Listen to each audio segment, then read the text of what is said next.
अस्सलाम वालेकुम वरहमतुल्लाह। आज की क्लास का हम आगाज करते हैं।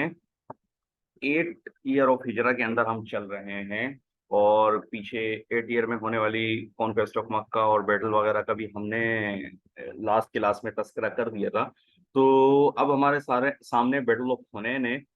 अच्छा बैटल ऑफ हुनैन अच्छा बैटल ऑफ हुनैन हो गई और इसके बाद कॉन्क्वेस्ट ऑफ मक्का के बाद जो तबूक है। इन दोनों के रीजंस कुछ यही हैं कि मुसलमानों की ग्रोथ देखकर बाकी लोगों को लगा कि अब इस्लाम गालिब आ जाएगा, तो उन्होंने इस्लाम के खिलाफ साजिशें शुरू कर दी। इस्लाम को खत्म करने के लिए हमला करने की प्लानिंग बनाना शुरू कर दी। तो यही कुछ हुआ हुनैन के मौके पर। ठीक है, कह रहे हैं कि जो मक्का की विक्ट्री हुई थी, तो उससे ये हुआ कि पूरा अरब इस्लाम में दाखिल होने लग गया। लास्ट क्लास में शायद आपको याद हो, तो उसके अंदर ये मैंने बताया था कि ऐसे बहुत सारे लोग जो थे इस्लाम कबूल करने से सिर्फ इसलिए रुके हुए थे कि पहले जो अरब कुरैश जो कि आप सल्लल्लाहु अलैहि वसल्लम के अपने खानदान के लोग हैं, पहले वो इस्लाम कबूल कर लें तो फिर हम भी इस्लाम कबूल करेंगे। तो फिर फतेह मक्का के बाद बड़ी तेजी से लोगों ने इस्लाम कबूल करना शुरू किया। तो जब इस्लाम तेजी से फैल रहा था, अगरचे इसके फैलने से जो मुखालिफिन थे इस्लाम के, उनकी मुखालफत खत्म नहीं हुई। अपोजिशन इस्लाम के खिलाफ अभी भी इस्लाम के लिए जो अपोजिशन थी वो अभी भी चल रही थी, वो खत्म नहीं हुई थी। तो इन्हीं मुखालिफिन में से एक बनु तहकीफ, ये एक ट्राइब था, नाम याद रखिएगा, बनु तहकीफ। सही है। ये कहाँ का था? ये ताइफ का था। अच्छा, ताइफ अब कहाँ पर है? ताइफ में आपको बता देता हूँ। ये देखें, ये ये आप देख रहे हैं, ये मक्का मुकरमा है, ये मदीना मुनव्वरा है। ठीक है। आप सल्लल्लाहु अलैहि वसल्लम हिजरत करके कहाँ शिफ्ट हो गए थे? मदीना में। और मक्का मुकरमा इस तरफ है। ठीक है, समंदर के करीब। इसी के थोड़ा सा करीब ताइफ है। और यहीं करीब में जो है ये हवाजिन का इलाका है। ताइफ के करीब ही मक्का और ताइफ के करीब ही हवाजिन का इलाका है। ठीक है, अब वापस आते हैं हम। तो ये बनु ताकीफ की कौम जो है, बनु ताकीफ के लोग, ताइफ के लोग थे। ये लोग ताइफ का एक कबीला था। तो इन लोगों ने एक हवाजिन हवाजिन हवाजिन कबीला जो था, जो के मक्का और ताइफ के दरमियान वाक़ था, तो वहां पे ये लोग जमा हो गए। सही है। अब ये मैंने आपको बताया था ना, यहाँ पे ये मक्का है, ये ताइफ है, यहाँ पे करीब में हवाजिन का इलाका था। ठीक है। तो बनु तहकीफ जो कि ताइफ के थे वो लोग हो गए, और हवाजिन वाले ये दोनों हो गए। हवाजिन वाले कौन थे? ये मक्का और ताइफ के दरमियान के इलाके वाले थे। ये सारे के सारे क्या, मुसलमानों के खिलाफ थे। अच्छा, तो अब बात की जाए स्टेटस की, तो जो हवाजिन थे वो बड़े पैसे वाले लोग थे, बड़े अमीर थे और आइडल वर्शिपर्स थे। अच्छा, आप सल्लल्लाहु अलैहि वसल्लम की जो कामयाबी थी कुरैश के ऊपर फतह हासिल करना जो था, तो ये हवाजिन को हजम नहीं हुई। हवाजिन को लगा कि जिस तरह कुरैश के ऊपर मुसलमान गालिब आ चुके हैं, तो इसी तरह अब हमारे लिए भी खतरा है कि वो लोग हमारे ऊपर भी गालिब आ जाएंगे। So regarded as Hawazin as a threat to their pagan religion, उनका जो बुरा मजहब था, गलत मजहब था, उसके लिए थ्रेट थी मुसलमानों की कामयाबी, कि मतलब अब मुसलमान फतह हासिल कर लेंगे।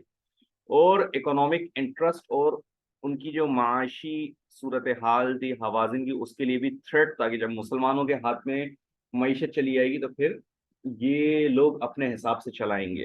ठीक है। अच्छा, इसके अलावा कुरैश ने सरेंडर कर दिया था। तो अब इस चीज ने और उकसाया हवाजिन को कि हमें पहले से इंतजाम करना चाहिए। जब कुरैश जैसे लोगों ने अपने आप को सरेंडर कर दिया, तो अब हमें भी अपने डिफेंड के लिए कुछ इंतजामात, लड़ाई के लिए इंतजामात करने होंगे। सही है। अच्छा, हवाजिन कबीले ये बनु तहकीफ के अंदर एक बंदा था, बनु तहकीफ कबीले ही से इसका ताल्लुक था, ये था मालिक बिन औफ। ठीक है। इस बंदे ने क्या किया? ये चीफ था हवाजिन का।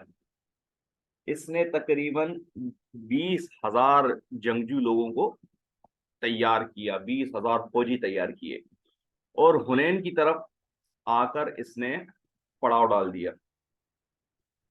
ठीक है, अब हुनैन की तरफ क्यों पड़ाव डाला, मदीने की तरफ क्यों नहीं गए? क्योंकि आपको याद है 8वीं हिजरी के अंदर मुसलमानों ने मक्का फतह किया था, तो मुसलमान फिलहाल अभी वहीं पर थे, मक्का में ही थे। तो इसने मक्का के करीब वैली ऑफ हवा हुनैन जो है, हुनैन के मकाम पर इसने पड़ाव डाल दिया, जमा हो गए। अच्छा, अब ये थे कॉजेज हो गए। अब जरा हम इवेंट्स की तरफ चलते हैं कि क्या वाकया पेश आया था, लड़ाई किस तरीके से हुई थी। अच्छा, आप सल्लल्लाहु अलैहि वसल्लम को पता चल गया कि भाई इस तरीके से हवाजिन कबीला जो है हुनैन के करीब। अच्छा, हवाजिन कबीले का नाम है, हुनैन जगह का नाम है। ठीक है, ये जहन में रखिएगा, मिक्स मत कीजिएगा। तो हुनैन की मकाम पर इन लोगों ने पड़ाव डाल दिया। अच्छा, फिर आप सल्लल्लाहु अलैहि वसल्लम ने भी क्या किया, 12,000 लोगों को अपने साथ लिया और चल पड़े हवाजिन की तरफ, उनका हुनैन की तरफ उनका सामना करने के लिए। अच्छा, मुसलमान बड़ी तादाद में थे, वेल इक्विप्ड थे उस मौके पर। ठीक है, और इसी चीज का बाद मुसलमानों को बड़ा कॉन्फिडेंस था कि भाई हमारी तादाद भी ज्यादा है और हम वेल इक्विप्ड हैं, असला भी है, सब कुछ है हमारे पास। और वो कॉन्फिडेंस जो है उनका और कॉन्फिडेंस बन गया, जिसको अल्लाह ताला ने पसंद नहीं फरमाया। इस चीज के बारे में अल्लाह ताला कुरान पाक में फरमाते हैं, certainly Allah did not help you at many battle fields. Allah ने आपको कई जंगों में ऐसा है कि जिसमें आपकी हेल्प नहीं करी। And and on the day of Hunain you when you had boosted of your multitude of soldier, जब आप लोगों को फख्र था बहुत ज्यादा फौजी होने पर, but it avail you nothing, लेकिन इससे आपको कुछ हासिल नहीं हुआ, यानी कि आपकी तादाद ने आपको कुछ नहीं दिया। And the land being so vast, और जमीन जो थी बहुत बड़ी थी, बिकेम स्ट्रेथन टू यू, और आपके लिए बहुत सीधी हो गई थी। Then you turn your backs, फिर आप अपनी पीठ दिखा रहे थे, मतलब वापस पलट के भाग रहे थे, रिट्रीटिंग, वापस भाग रहे थे। Allah send down his tranquility on upon his messenger, Allah ने एक सुकून तारी कर दिया था अपने मैसेंजर पर, नबी पर। एंड अपॉन द मुस्लिम, और मुसलमानों पर। And send down the forces, और अल्लाह ने ऐसी फौजें भेजी थी, डेट यू डिड नॉट सी, जिन्हें आप देख नहीं सकते। एंड ही पनिश द इन्फिडेल्स, और अल्लाह ने जो काफिर थे उनको पनिशमेंट दी, उनको सजा दी। And that is the punishment for infidels, और यही पनिशमेंट है इन्फिडेल्स की। अच्छा सॉरी, ये ऊपर तर्जुमे में एक मुझसे गलती हुई कि अल्लाह ने हेल्प नहीं करी, ये था अल्लाह ने हेल्प करी। अल्लाह ने ये चीज, ये मैंने गलत तर्जुमा कर दिया था, sorry. Allah did help you, Allah ने हेल्प करी आप लोगों की मुख्तलिफ बैटल फील्ड्स में, लेकिन हुनैन के मौके पर आपने ऐसा किया, ये वो बात चल रही है। अच्छा, आगे चलते फिर क्या हुआ। जो कबीला था बनु हवाजिन, अब बनु हवाजिन की खासियत क्या थी, तीर चलाने में बड़े माहिर थे ये लोग। ठीक है, तो उनके लीडर्स ने क्या स्ट्रेटेजी यूज करी कि कोई नेरो पास था, जैसे मिसाल के तौर पे ये इधर से पहाड़ है, इधर से भी पहाड़ है, यहाँ दरमियान से रास्ता होता हुआ जा रहा है, तंग रास्ता था। ठीक है, ये तंग रास्ता है, तो इनके लीडर्स ने क्या किया, इधर पहाड़ की चोटी पर कुछ वो बिठा दिए आर्चर्स, इधर भी आर्चर्स बिठा दिए, और इनको क्या बोला कि जब ये नेरो पास से तंग जगह से मुसलमान गुजरे तो ऊपर से तीरों की बारिश कर देना। तो ऐसे ही कुछ इन लोगों ने प्लानिंग किया, मतलब which was quite suitable for shooting arrows on the Muslim army, और वो लोग काफी बेहतर जगह उन्होंने नेरो पाथ के ऊपर हासिल कर ली थी, जो कि काफी थी मुसलमानों पर एरो छोड़ने के लिए, तीर छोड़ने के लिए। अच्छा, मालिक बिन औफ वही बंदा है, अब उसने बेहतरीन आर्चर्स जो थे उनको एक पोजीशन दी। कौन सी पोजीशन, जो सराउंडिंग हिल्स थी, आसपास की जो पहाड़ियां थी, ऑन द बोथ साइड, दोनों तरफ। ये जैसे ये रास्ता जा रहा है, ठीक है, ये रास्ता जा रहा है, और रास्ते के दोनों तरफ पहाड़ियां थी, तो इन दोनों पहाड़ियों पे उसने बड़े बेहतरीन जो किस्म के आर्चर्स थे वो बिठा दिए नेरो पास के ऊपर। अच्छा, विच द होली प्रॉफिट सल्लल्लाहु अलैहि वसल्लम and his forces had to cross, जहां से आप सल्लल्लाहु अलैहि वसल्लम और उनकी फौजों ने, सहाबा ने गुजरना था। अच्छा, जैसे ही मुसलमान आगे बढ़े, ओहो, उनके ऊपर तो तीरों की बारिश हो गई। अब उनको तो एक्सपेक्टेशन भी नहीं थी कि ऐसा कुछ हो सकता है। Arrows from all sides while the main portion of Hawazin's army attacked them from the front. अच्छा, ऊपर से तीरों की बारिश हो गई, आगे पहुंचे, आगे से जो है इधर आर्मी खड़ी हुई थी इनकी, हवाजिन वालों की आर्मी खड़ी हुई थी यहाँ पे। ऊपर से तीरों का हमला हुआ, इधर से आर्मी ने आगे से हमला कर दिया, तो बड़ा खतरनाक हमला था मुसलमानों के ऊपर। हर पोर्शन से जो है ना घिर चुके थे ये लोग। तो वो लोग अचानक हमले से सरप्राइज हो गए, चौंक गए मुसलमान। तो the Muslims retreated in confusion, तो वो कंफ्यूजन में पीछे की तरफ पलटे, पीछे भागे। और उनके पीछे भागने से क्या हुआ, terrible disorder among the Muslim ranks, जो मुसलमानों की जो सफ़ें बनी हुई थी, जो मुसलमानों के ग्रुप्स बने हुए थे, उसमें एक हलचल मच गई। और हुआ फिर क्या कि आप सल्लल्लाहु अलैहि वसल्लम अपने चंद फॉलोअर्स के साथ बीच में फंस गए थे, क्योंकि मुसलमान आगे पीछे हो गए थे, कुछ पीछे हट गए। तो आप सल्लल्लाहु अलैहि वसल्लम स्टक हो गए थे एक मकाम पर, और चंद फॉलोअर्स जो चंद सहाबी थे आप सल्लल्लाहु अलैहि वसल्लम के इर्द गिर्द खड़े हुए, आप सल्लल्लाहु अलैहि वसल्लम की प्रोटेक्शन कर रहे थे। Firmly stuck up at his post, अपनी जगह पे स्टक हो गए थे, with admirable tranquility and courage. और उस वक्त आप सल्लल्लाहु अलैहि वसल्लम के ऊपर एक बेहतरीन सुकून तारी थी अल्लाह की तरफ से। एडमायरेबल ट्रैंक्विलिटी, ट्रैंक्विलिटी कहते हैं सुकून को, एंड करेज और हिम्मत थी आप सल्लल्लाहु अलैहि वसल्लम में। अच्छा, हवाजिन और तहकीफ वाले जो थे, अब ये लोग अपने नीचे पोजीशनों से नीचे आ गए, पहाड़ी से नीचे, और भागे आप सल्लल्लाहु अलैहि वसल्लम की तरफ ताकि उन पर हमला कर सकें। अच्छा, आप सल्लल्लाहु अलैहि वसल्लम को घेरा हुआ था, मुख्तलिफ कॉम्पेनियंस ने बड़ी प्रोटेक्शन कर रहे थे। अच्छा, हजरत अब्बास रजी अल्लाह तआला अन्हु भी थे उन लोगों में से जिन्होंने आप सल्लल्लाहु अलैहि वसल्लम के करीब घेरा बनाया हुआ था। अब्बास रजी अल्लाह तआला अन्हु ने आवाज लगाई भागते हुए मुसलमानों से कि वापस आओ। ठीक है, तो अब हजरत अब्बास रजी अल्लाह तआला अन्हु की आवाज सुन के वापस आए, दोबारा जमा हो गए आप सल्लल्लाहु अलैहि वसल्लम के करीब। ठीक है, they quickly gather around the Holy Prophet sallallahu alaihi wasallam, themselves off their camels and horses, and desperately attacked by the enemies in a fury. तो वो लोग जो है आप सल्लल्लाहु अलैहि वसल्लम के आसपास आकर वो लोग जमा हो गए। सही है। अच्छा, तो वो लोग क्या था, मैंने बताया आप सल्लल्लाहु अलैहि वसल्लम के करीब जो है जमा हो गए थे। अच्छा, ये लाइन गलत आ गई है, एक्स्ट्रा है ये। ठीक है। अच्छा, आगे चलते हैं। फिर आप सल्लल्लाहु अलैहि वसल्लम ने क्या अमल किया, एक मुट्ठी भर डस्ट, मिट्टी आप सल्लल्लाहु अलैहि वसल्लम ने अपने हाथ मुबारक में ली और फेंक दी दुश्मन की तरफ, दुश्मन की मुंह की तरफ करके फेंक दी। इससे ये हुआ कि उनको थोड़ा मुसलमानों दुश्मनों के ऊपर थोड़ा रौब तारी हो गया।